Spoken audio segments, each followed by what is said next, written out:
축복합니다. 옆 사람과 인사하십시다. 오늘도 만나서 반갑습니다. 잘 오셨습니다. 은혜 많이 받으세요. 한 번 더 은혜 많이 받으세요. 많이 받으세요.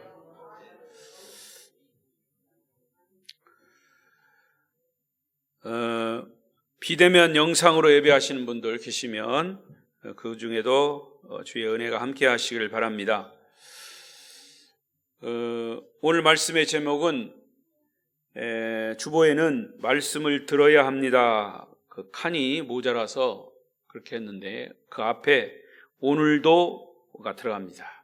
오늘도 말씀을 들어야 합니다. 시작. 오늘도 말씀을 듣겠습니다. 아멘. 자, 여러분은 요즘 무슨 소리를 집중해서 듣고 있습니까? 어떤 소리를 듣고 있습니까? 어떤 소리에 관심을 기울이고 있습니까? 오늘 이 시간만큼이라도 하나님의 말씀, 성경 말씀에 귀를 기울이시기 바랍니다. 어제 마지막 구절로 보았던 13절을 오늘 다시 첫 구절로 시작했습니다. 13절 시작. 누구든지 주의 이름을 부르는 자는 구원을 받으리라.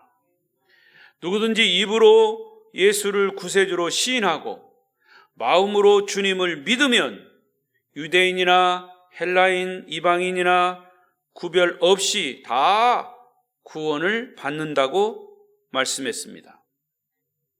때로는 구원받는 것이 굉장히 힘들고 어렵고 멀게 느껴지지만 절대로 구원은 어렵고 복잡한 것이 아님을 여러분은 로마서 10장을 통해서 확인하셨을 겁니다. 이렇게 쉽고 분명하고 간단한 구원인데도 왜 많은 사람들이 구원의 길로 들어서지 못하고 방황하는 걸까요? 긴가민가 나는 구원을 받았나 안 받았나 확신하지 못하고 있습니다. 바울은 오늘 본문 13절부터 21절 1절까지 해서 복음을 듣고 구원의 확신을 가진 사람이 어떻게 믿음을 성장시켜 가는가 하는 것을 아주 명쾌하게 설명하고 있습니다. 여러분, 예수를 믿는 목적이 뭡니까? 구원받는 거잖아요. 구원받고 천국 백성 되는 겁니다. 그거 아니면 아무것도 아니에요. 그리고 오늘 본문 14절부터 15절 2절 사이에서 바울은 4가지의 질문을 던지고 있습니다. 그리고 그에 대한 대답을 이끌어내고 있습니다. 이 질문은 우리 모두가 해야 할 질문이고 이 질문에 대한 답을 해야 할 부분입니다. 첫 번째 질문 14절 시작. 그런즉 그들이 믿지 아니하는 이를 어찌 부르리요? 그 앞부분입니다. 거기 앞부분. 자, 여기 첫 번째 질문이에요. 그들이 믿지 아니하는 이를 어찌 부르리요? 누구든지 예수 그리스도의 이름을 부르는 자는 구원을 받는다고 했는데, 그런데 예수를 믿지 않으면 어떻게 예수를 부를 수가 있겠느냐 그 말이죠. 예수 그리스도의 이름을 부르기 위해서는, 예수님을 부르기 위해서는 먼저 예수님에 대한 믿음이 있어야 되고 예수님이 누군가를 알아야 됩니다. 알아야 믿죠. 그러면 예수님의 무엇을 믿는다고 했습니까? 예수 그리스도는 나의 죄를 위해 십자가에 못 박혀 죽으시고 사흘 만에 부활하심으로 인하여 나의 죄가 용서됐고 씻었다는 사실을 내가 믿습니다. 그거를 믿는 겁니다.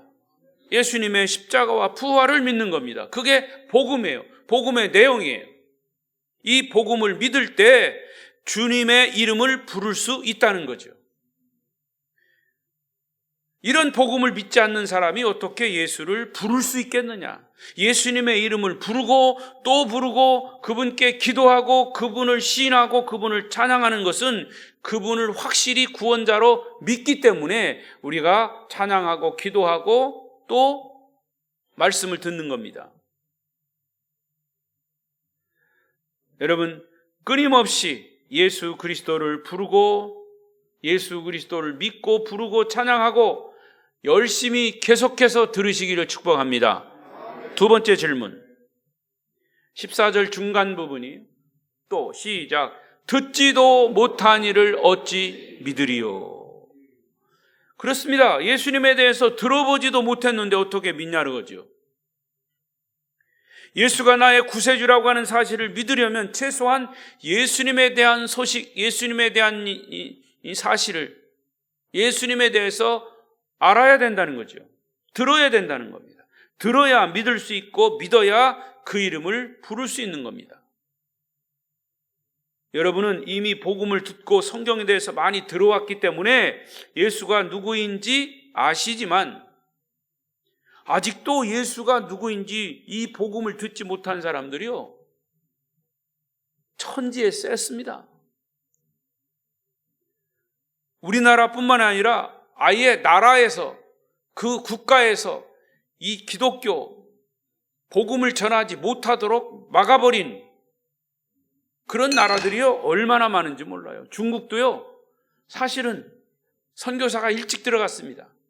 공산혁명으로 공산화됐죠. 그래서 복음을 전하지 못하게 합니다. 복음을 전하다가 들통나면 그 선교사 추방입니다. 시진핑이 이 정권을 잡고서는 더 세졌어요.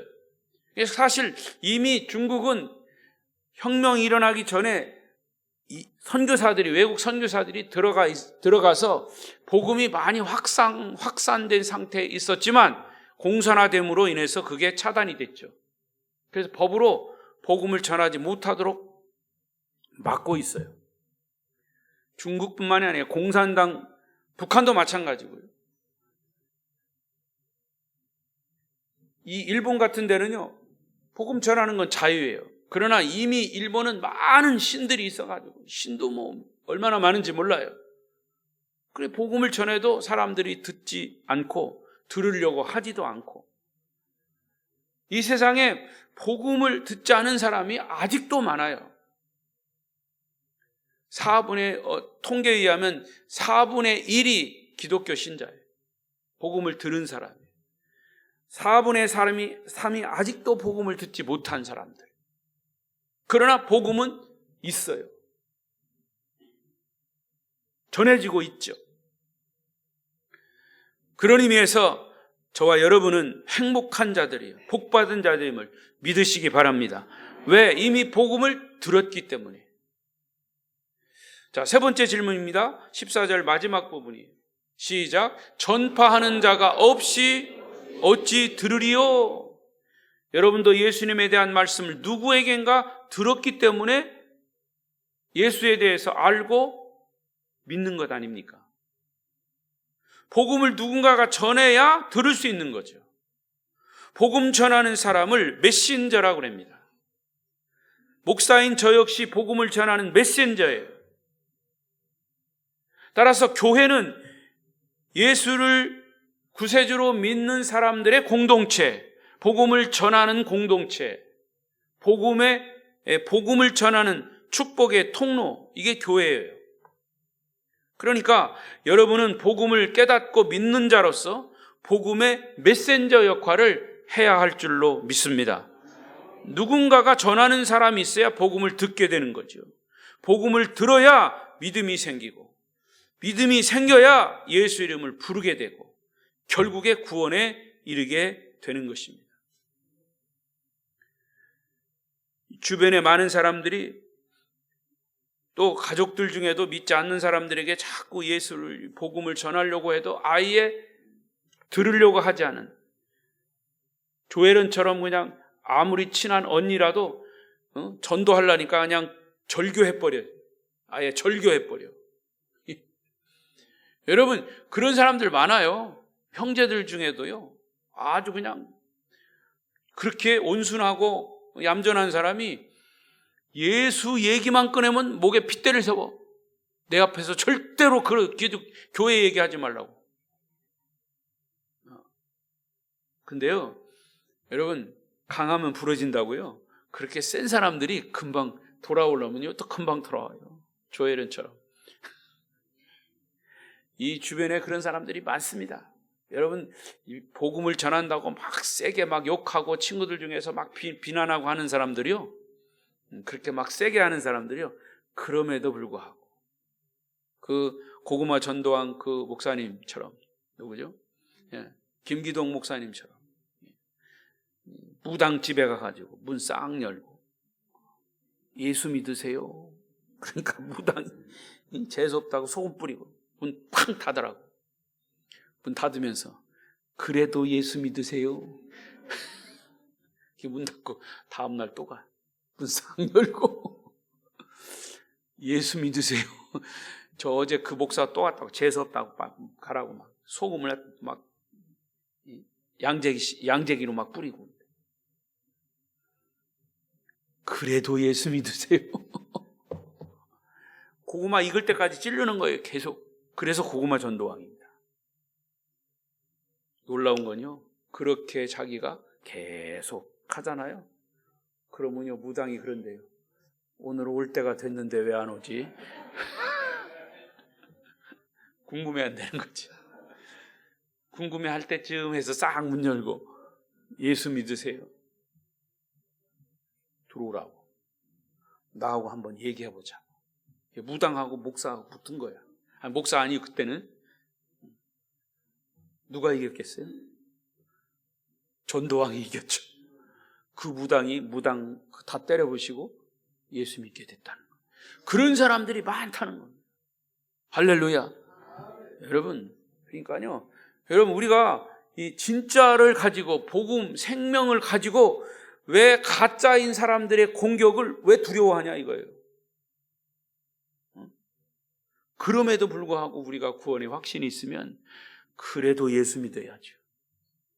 결국에는 그 예수의, 내가 그를 넘어뜨린 게 아니라 복음이 그를 넘어뜨리는 겁니다. 할렐루야. 네 번째 질문입니다. 15절 시작. 보내심을 받지 아니하였으면 어찌 전파하리요? 메신저가 복음을 전했어요. 그러나 그 메신저는 스스로 가는 게 아니에요. 주님의 보냄을 받은 사람이에요. 복음을 들고 주님의 보냄을 받아서 가는 게 메신저예요. 저도요, 목사가 아니었다면 또 아름다운 교회에 오게 된 것은 하나님의 파송으로 온 거죠. 제 의지적으로는 강진은 아마 몰랐을 거예요. 내 생에 강진 안 왔을 수도 있어요. 그러나 목사로서 어찌 보니까 하나님이 나를 과정이 어떤든 간에 이곳까지 보내신 거예요. 그래서 지금도 행복합니다. 예. 내가 목사로서 하나님의 보내심을 받아서 아름다운 교회를 목회하고 이제 얼마 안 남았지만, 그래서 강진에 와서 과거에 학교에서 배운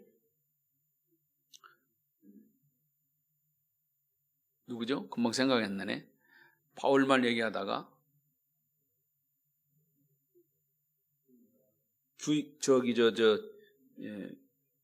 귀양 온 사람 누구요? 다산 정약용, 그게 학교 때 배운 건데 그게 이제 다시 생각이 나가지고 초당도 가보고요, 다산에 대한 그런 역사도 내가 다시 공부하게 되고요. 여러분, 그러니까 복음을 전하러 왔다가 복음을 전하다 보니까 여러 가지 더 많은 것들도 제가 배우게 된 거죠. 그러니까 보냄을 받지 않았는데 누가 갈 수 있겠느냐? 메시지를 전하지 않았는데 누가 들을 수 있겠느냐? 복음을 듣지 못했는데 누가 믿을 수 있냐? 믿지 못하는데 어떻게 주님을 구세주로 영접할 수 있겠느냐죠.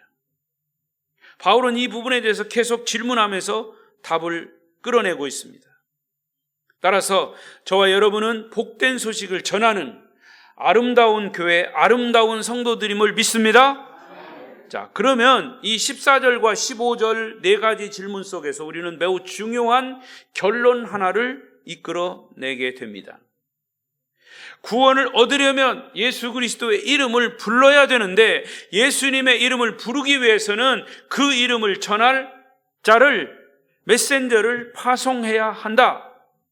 복음 전하는 자를 보내지 않으면 듣지 못하고, 듣지 못하면 예수도 모르고, 예수도 모르면 구원도 없다. 거듭 말씀드리지만 구원은 어떤 산에 가서 돌을 닦는다고 얻어지는 게 아닙니다. 내가 열심히 무슨 행위를 한다고 얻어지는 게 아닙니다. 구원은 복음을 믿음으로 얻는 것인데, 그 복음을 누군가 전해줘야 듣게 되고 알게 되고 믿게 되는 것이죠. 복음을 전해줄 때 그 복음을 듣고 믿음이 생기는 겁니다. 믿음이 생길 때 구원자이신 예수님을 찾게 되고 구하게 되고 문을 두드리게 되고 부르게 되는 것이죠. 그렇다면 교회가 해야 할 임무와 책임이 뭐냐? 사도를 파송하는 겁니다. 메신저를 파송하는 겁니다. 소위 선교사를 파송하는 겁니다. 내가 선교사로 가든 가지 못하면 보내야 합니다. 그래서 사도라고 하는 말은 내가 너희를 세상으로 보낸다, 이런 뜻이에요. 사도. 베드로 사도, 바울 사도, 사도라고 그러잖아요. 그래서 예수님께서 승천하시면서 최후의 지상 명령을 우리에게 해주신 것이 마태복음 28장 19절 20절이죠. 거기 보십시다. 시작. 그러므로 너희는 가서 모든 민족을 제자로 삼아 아버지와 아들과 성령의 이름으로 세례를 베풀고 내가 너희에게 분부한 모든 것을 가르쳐 지키게 하라. 볼지어다 내가 세상 끝날까지 너희와 항상 함께 있으리라 하시니라. 이 지상 명령은 주님이 승천하시기 전에 예수를 믿는 자들에게 복된 소식을 전하라. 전할래? 이게 아니에요. 전하라. 오더예요. 오더. 명령입니다. 최후의 명령이에요. 유언과도 같은 명령이에요. 듣는 사람이 있으려면 누군가는 전해야 되는데, 이 복된 소식을 전하기 위해서 가는 사람은 그 발이 복된 발이라고 했어요. 그래서 15절에 이렇게 말씀했습니다. 본문 15절 시작. 보내심을 받지 아니하였으면 어찌 전파하리요? 기록된 바 아름답도다 좋은 소식을 전하는 자들의 발이여 함과 같으니라. 기록된 바 어디에 기록됐다는 거예요? 이사야서에 기록됐다는 거예요. 그래서 이 말씀은 사도 바울이 이사야서 52장 7절의 말씀을 가져와서 여기에 기록한 겁니다. 보십시다. 이사야 52장 7절 시작. 좋은 소식을 전하며 평화를 공포하며 복된 좋은 소식을 가져오며 구원을 공포하며 시온을 향하여 이르기를 내 하나님이 통치하신다 하는 자의 산을 넘는 발이 어찌 그리 아름다운가? 여러분, 왜 선교사님들은 목숨 걸고 복음을 전하겠습니까? 주님께서 그들을 사도로 보냈기 때문입니다. 그들의 발을 보고 우리는 아름답다는 말을 붙이기에 합당한 거죠. 따라서 우리 아름다운 교회도 그 형편에 넘치도록 복음 전하는 자들을 열심히 기도해주고 파송해주고 선교비도 보내야 합니다. 적건만큼 간에 우리들의 영향껏 우리들이 할 수 있는 만큼 넘치도록 그렇게 해야 합니다. 여러분, 선교사로 가실 사람, 선교사로 보내실 사람, 손은 안 든 사람. 여러분, 그래서 우리가 선교사입니다. 제가 마지막 예배 끝나고 축도할 때도 꼭 얘기하잖아요. 우리 성도들은 세상으로 파송되어 가는 자들이다. 여러분, 가정으로 파송되고 직장으로 파송되는 선교사입니다. 꼭 해외에 나가야 선교사가 아닙니다.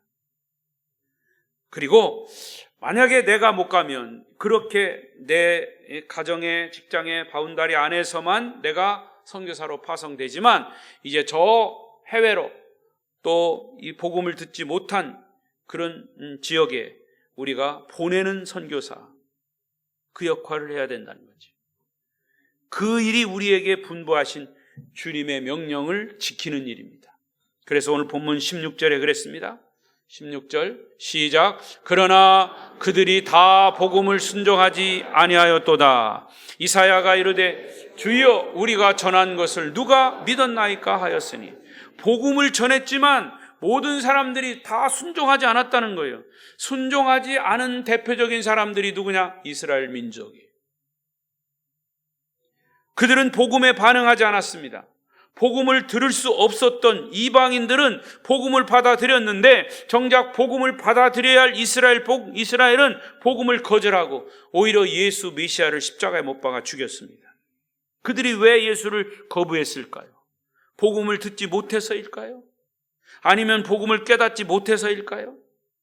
아닙니다. 17절을 보십시오. 시작. 그러므로 믿음은 들음에서 나며 들음은 그리스도의 말씀으로 말미암았느니라. 우리가 너무나 잘 아는 말씀입니다. 믿음은 들음에서 나는데 무슨 말을 듣는다는 얘기입니까? 예수 그리스도의 말씀을 들을 때 믿음이 생긴다는 거예요. 그런데 이스라엘은 이 복음을 거부하고 예수를 십자가에 못 박아 죽였습니다. 그 이유가 무엇입니까? 18절에 있어요.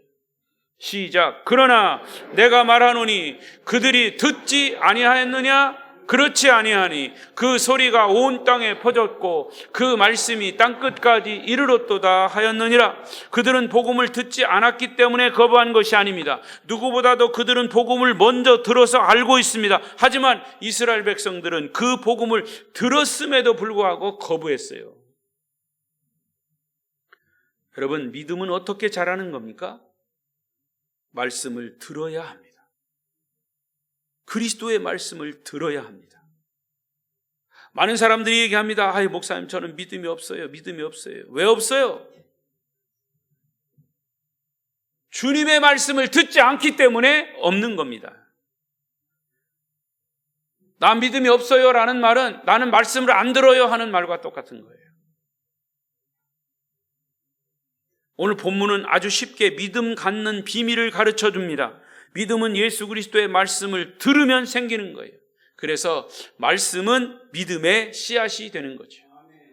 믿음이 잘 자라기 위해서는 예배에 열심히 참석해야 하고 봉사도 해야 하고 헌신도 해야 하고 11조도 해야 되고 기도도 해야 합니다. 그러나 이렇게 열심히 헌신하고 섬기는 데는 믿음이 자라지 않아요.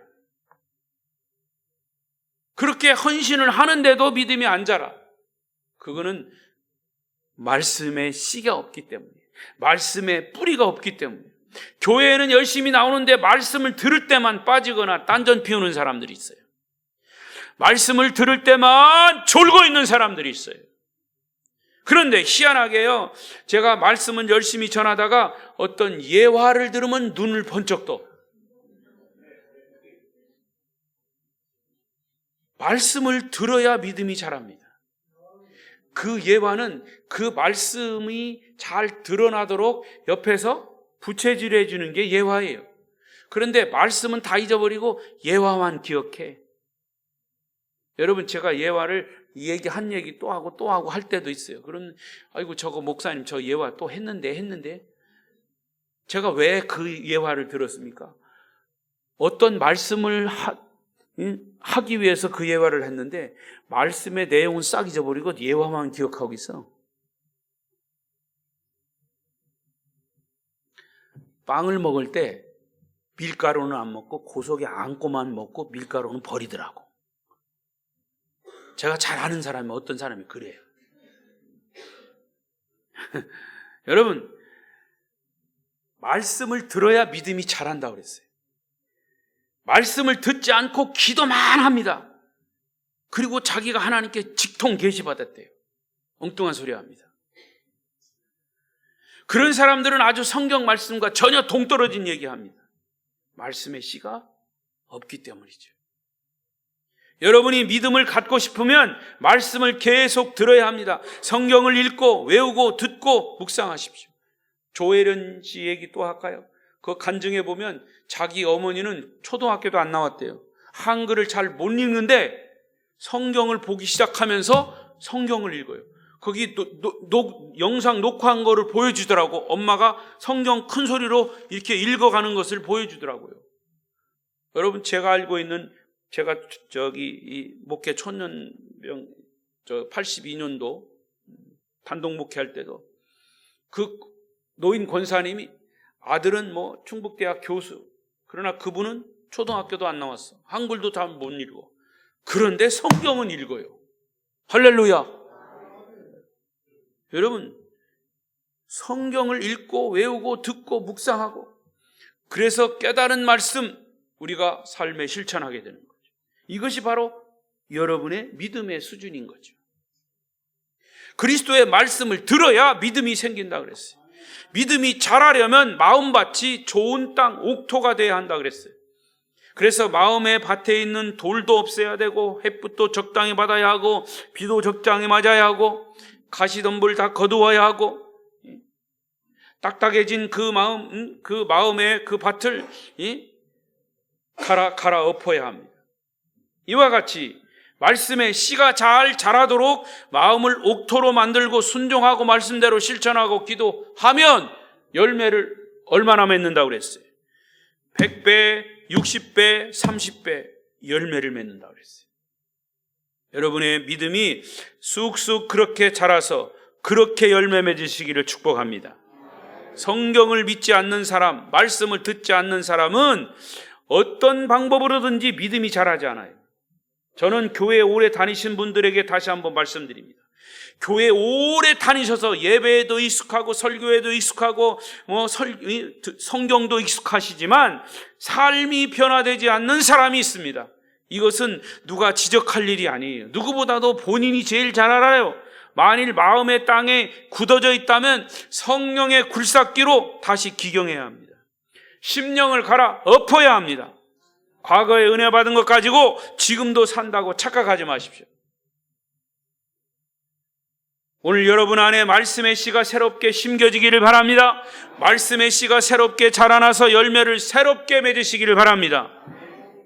바울은 계속해서 이스라엘이 복음을 듣지 않은 것에 대해서 구약의 두 사람을 인용하고 있습니다. 한 사람은 모세요, 한 사람은 이사야입니다. 모세는 율법을 대표하는 사람이고 이사야는 선지자를 대표하는 사람이에요. 19절을 보십시다. 19절 시작. 너희를 시기하게 하며 미련한 백성으로서 너희를 노엽게 하리라 하였고, 거기까지예요? 맞죠? 예. 여기 그 앞에 19절 앞에 또 있는데, 그러나 내가 말하노니 이스라엘이 알지 못하였느냐? 먼저 모세가 이르되 내가 백성 아닌 자로서 너희를 시기하게 하며 미련한 백성으로서 너희를 노엽게 하리라. 여기 보니까 이스라엘아, 너희들이 정말 복음을 몰라서 그러느냐? 너희들이 복음을 듣지 못해서 그러느냐? 바울은 이 모세의 율법과 이사야 선지자의 예언을 인용하면서 이렇게 말하는 거예요. 또 20절을 보세요. 20절 시작. 이사야는 매우 담대하여 찾은 바 되고 내게 묻지 아니한 자들에게 나타났도다 말하였고, 결코 이스라엘이 복음을 듣지 못해서 메시아를 거부한 것이 아니다라고 하는 것을 말하고 있어요. 그들은 이사야 선지자의 예언을 통해서 메시아에 대한 이야기를 들었고 메시아에 대해서 알았습니다. 메시아 예수에 대해서, 예수가 언제 어디서 어떻게 태어날지, 메시아가 처녀에게 잉태될 것도 알았습니다. 탄생 장소도 이사야 선지자를 통해서 알려주었어요. 그러나 이스라엘은 교만하고 완고했기 때문에 메시아를 거부했어요. 제가 말씀드렸잖아요. 지금도요, 유대인들은요, 구약을 읽어요. 구약. 특히 율법, 창출 레민신, 창세기, 출애굽기, 레위기, 신명기. 율법을 계속 읽습니다. 또 구약 성경 중에 이사야도 읽어요. 근데 이사야를 읽는데도 특히 53장은요, 예수님의 탄생, 예수님의 십자가 죽음, 고난, 이것을 아주 구체적으로 말씀했잖아요. 근데 놀라운 거는요, 유대인들은 이사야서 53장을 읽지 마라! 53장은 못 읽게 해요. 희한하잖아요. 그 예수에 대해서, 그리고 이 유대인들에게 복음을 전해서 그 유대인이 복음을 영접할 때 예수가 나오잖아요. 신약의 얘기를 하잖아요. 그리고서 53장을 읽어줍니다. 그러면요, 어떤 유대인들은 막 통곡한대요.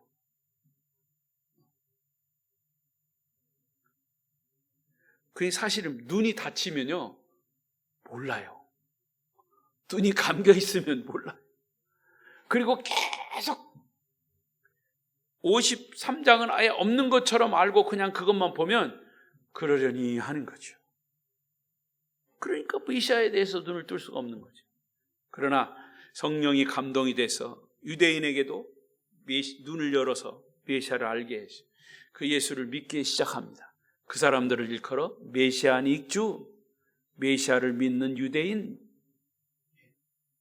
지금 그런 사람들이 계속 생겨나고 있습니다.